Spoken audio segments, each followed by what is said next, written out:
ရှင်ဒီနေ့မှာတော့ဆောင်းကမနေ့တင်ထားတဲ့ software maker လို့ရဲ့အသေးစိတ်ပြင်ပုံပြင်နည်းလေးကိုပြပြပေးသွားမှာပဲဖြစ်ပါတယ် step by step လေးတေချာပြပြပေးထားတာမို့လို့လိုက်ပြင်ရတာလွယ်ကူမယ်လို့မျှော်လင့်ပါတယ်ဒါဆိုရင်ဘယ်လိုပြင်ရမလဲကြည့်ကြည့်အောင်နော်နောက်ဆုံးအနေနဲ့ကိုလုံးနေကြ skin care step လေးတွေကိုလုပ်ခဲ့ပေးပါမယ်ပြီးရင်တော့ concealer လေးသုံးပေးပါမယ်ဘာလို့ concealer ကိုအရင်သုံးတာလဲဆိုရင်ဒီနေ့ဆောင်းမျက်နှာမှာ skin condition တိတ်မကောင်းလို့မျက်ကွင်းလေးညိုနေပြီးတော့နှာခေါင်းသားလေးနေပါတယ်အဲ့ဒါကိုအရောင်ညှိဖို့အတွက်concealer ကိုအရင်သုံးလိုက်ခြင်းပဲဖြစ်ပါတယ်ရှင်ပြီးရင်တော့ foundation လိမ့်ပါမယ် foundation ကိုမျက်နှာပေါ်မှာအရင်ဖြတ်ပြီးတော့မှ sponge လေးနဲ့ပုတ်ပုတ်ပြီးတော့လင်းပေးရပါမယ်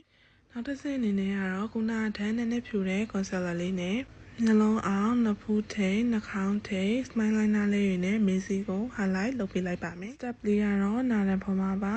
နှာခေါင်းမှာမျက်ခုံးမွေးဆွဲရလေးနဲ့ဒီလိုမျိုး line လေးတွေအရင်ဆွဲပြီးတော့ brush လေးနဲ့ blend ပေးလိုက်ပါမယ်ပြီးရင်တော့ crown control လေးလုပ်ပါမယ်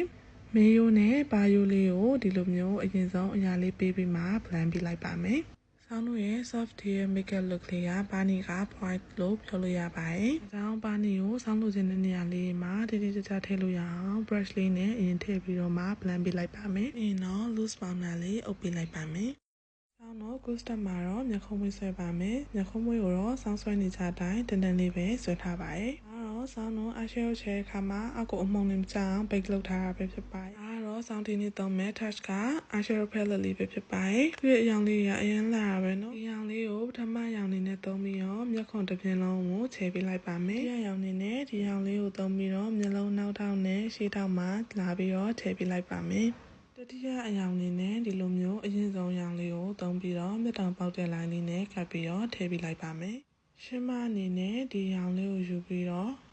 မျက်ခုံရဲ့အလယ်နေရာလေးမှာထည့်ပေးလိုက်ပါမယ်။ပြီးရင်တော့ waterline လေးကိုခြေလိုင်းနာလေးနဲ့ဖြည့်ပေးလိုက်ပါမယ်။ဒီမျိုး brush အပြားလေးနဲ့ wings လေးကိုဆွဲထုတ်ပေးလိုက်ပါမယ်။ပြီးရင်တော့မျက်လုံးအောက်မှာ bake လုပ်ထားတဲ့ပေါင်တာတွေကို brush လေးနဲ့ပြန်ခါချပေးလိုက်ပါမယ်။ဗီဒီယိုလေးကရှေ့သွားမှာဆိုတဲ့အတွက် puff 2လေးခွဲလိုက်ပါတယ်။အားလုံးပဲကြည့်ရှုပေးကြတဲ့အတွက်ကျေးဇူးများကြီးတင်ပါတယ်။ puff 2လေးကိုလည်းစောင့်မျှော်ကြည့်ရှုပေးကြပါအောင်နော်။